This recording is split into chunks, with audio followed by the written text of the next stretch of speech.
ஒருவர் நம்மை பார்க்கிற கண்ணோட்டம் அது உண்மையா பொய்யா, அந்த கண்ணோட்டம் கரெக்டா தப்பா நமக்கு மட்டும்தான் தெரியும். அதே மாதிரி மற்றவங்களுடைய லைஃப்லயும் என்ன நடக்குதுன்றது நமக்கு தெரியுமா? அவங்களை ஈஸியா நம்ம ஜட்ஜ் பண்ணிடுறோம், ஈஸியா அவங்கள குற்றவாளியும் நியாயம் தீர்க்கிறோம். ஒரு ட்ரெயின்ல ஒரு சின்ன பையன் பயங்கர சேட்டை பண்ணிக்கிட்டு இருக்கிறான். பெரியவங்க உட்காந்துருக்கிறாங்க, அவங்க பக்கத்துல போய் வவ்வான்றான். இந்த பக்கம் ஒருத்தர் உட்காந்துருக்கிறாரு, அவருடைய பேகை பிடிச்சி இழுக்கிறான். பேக்ல என்ன தூக்கி வச்சிருக்கிறீங்க அப்படின்னு கேட்கறான். எல்லாருக்கும் அந்த பையனை பார்த்தா டிஸ்டர்பன்ஸா இருக்கு. அவன் பாட்டுக்கு அந்த கம்பார்ட்மெண்ட்டுக்குள்ள பைக் ஓட்டுறேன்னு சொல்லி தூங்குறவங்க பக்கத்தெல்லாம் போயிட்டு டிர் டிர் டிர் அப்படின்றான். எல்லாரும் அந்த பையனை பார்த்து எரிச்சல் அடைஞ்சிட்டாங்க. கோவம் எல்லாத்துக்கும். அவங்க அப்பா ஜன்னல் பக்கத்துல உட்காந்துக்கிட்டு அப்படியே வெளியே பார்த்துக்கிட்டே இருக்கிறார். எல்லாருக்கும் ஒரே டென்ஷன் என்னன்னா, இந்த அப்பா பிள்ளைய சரியா வளர்க்கல. சரியான டென்ஷன். எல்லாரும் அந்த அப்பாவை திட்டிகிட்டே இருந்தாங்க. ஒரு பெரியவர் ஏன்ச்சாரு, தாங்க முடியல, நேரா வந்தாரு. தம்பி, நீங்க பண்றது ரொம்ப தப்பு, உங்க பையனை கண்டிச்சு வைக்க கூடாது, எல்லாரையும் டிஸ்டர்ப் பண்ணிட்டு இருக்கிறானே. இந்த அப்பா ஒரு நிமிஷம் அப்படியே எதுல இருந்தோ தெளிஞ்ச மாதிரி ஏம்பி அந்த பெரியவரை பார்த்து சொன்னார், ஐயா தயவுசெய்து மன்னிச்சிருங்க, என் மகன் அவங்க அம்மாவை இறந்தது தெரியாம அவன் விளையாடிட்டு இருக்கிறான்.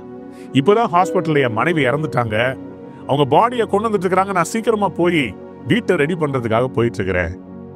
என் மனைவி இறந்தது தெரியல, அவன் பாட்டுக்கு விளையாடிட்டு இருக்கிறான், என் மனசு உடைஞ்சிருக்குதுயா அப்படின்னா. அந்த தகப்பன் சொன்னதை கேட்ட உடனே அந்த கம்பார்ட்மெண்ட்ல இருந்த அத்தனை பேருடைய பெர்ஸ்பெக்டிவ் மாறிடுச்சு. இதுவரைக்கும் நியூசன்ஸா பார்த்த அந்த பையனை எல்லாரும் பாவமா பாக்குறான். பாட்டியம்மா தூக்கி வச்சு அந்த பையனை கொஞ்சுறாங்க. அந்த பெரிய ஒரு பேகை திறந்து உள்ள இருந்து பிஸ்கெட் எடுத்து கொடுத்தாரு. அந்த முதியவர் அவனை தூக்கி தான் தோல்ல வச்சு அவனுக்கு விளையாட்டு காமிச்சார். ஒருத்தருடைய லைஃப்ல என்ன கடந்து போறாங்கன்றது தெரியாம ஈஸியா அவங்கள நம்ம ஜட்ஜ் பண்ணிடுறோம்ல, அவங்களுக்கு விரோதமா நம்ம பயங்கரமா பேசிடுறோம்ல. இப்போ அந்த கம்பார்ட்மெண்ட்ல இருக்கிறவங்க எல்லாரும் அந்த தகப்பனுக்கும் அந்த பையனுக்கும் விரோதமா பேசுனது எவ்வளோ தப்புன்றத உணர்ந்தாங்க. இந்த 3 டைமென்ஷனல் இமேஜை பாருங்களேன். இதை செஞ்சவர் ரொம்ப அழகா செஞ்சிருக்கிறார். பாருங்க, இந்த வுடன் பீஸ்ல அவர் சில வண்ணங்களை தீட்டி வைத்திருக்கிறார். ஒரு கோனிக்கல் ஷேப்ல இருக்கிற இந்த வுட்டை திருப்பும் போது அது எப்படி ஒரு இன்டெப்த் ஒரு ரூமை காமிக்குது பாத்தீங்களா? எவ்வளவு ரியலா இருக்குது பாத்தீங்களா? இது மாதிரிதாங்க நம்முடைய லைஃப்லயும் சில தவறுகளை பண்ணிடுறோம், மக்களை மேலோட்டமா பார்த்து ஜட்ஜ் பண்ணிடுறோம். தாவீதுடைய சகோதரன், சொந்த சகோதரன் சொல்றாரு, டேய் நீ இந்த கோலியாத்தை அழிக்கிறது உன்னால முடியாத காரியம், சும்மா வாய் விடாத, போய் அப்பா கொடுத்த அந்த கொஞ்சம் ஆடுகளை பாரு. சில பேருக்கு எப்போதுமே இந்த சின்னவங்களாகவே இருக்கணும். பணம் படைத்தவர்கள், பலம் உள்ளவர்கள், அவங்களுக்குன்னு ஒரு லீக் வச்சிருப்பாங்க. அடியில இருந்து எழும்பி வர்றவங்க மேல வர்றது அவங்களுக்கு பிடிக்காது. அவங்களை என்னைக்குமே பிச்சைக்காரங்களா தான் பார்ப்பாங்க, அவங்களை என்னைக்குமே நிராகரிப்பாங்க.